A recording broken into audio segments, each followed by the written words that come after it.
সবাই চায় অন্যের মুখাপেক্ষী না হতে এবং নিজের কাজের উপর নির্ভরশীল হতে। এবং এমনটা কে না চায় যে আমি যেন ভালো থাকি, কিন্তু ভালো থাকতে চেয়েও অনেক সময় ভালো থাকতে পারা যায় না।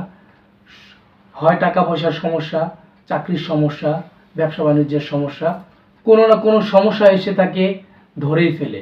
তো কি করবেন, বাঁচতে তো হবে। তো আলহামদুলিল্লাহ, আল্লাহ পাক রব্বুল আলামিনের অনেক নাম রয়েছে, পবিত্র নাম, যে নামগুলো জিকির করলে মানুষ হাজারো সমস্যা থেকে সমাধান পেয়ে থাকে। তো সেই হাজারো সমস্যার সমাধান পাওয়ার জন্য আমি আপনাদেরকে সুন্দর একটি নাম বলে দিচ্ছি। ইয়া আজিজু, আল্লাহ পাক রব্বুল আলামিনের অনেকগুলো পবিত্র নাম থেকে এটা একটি পবিত্র নাম।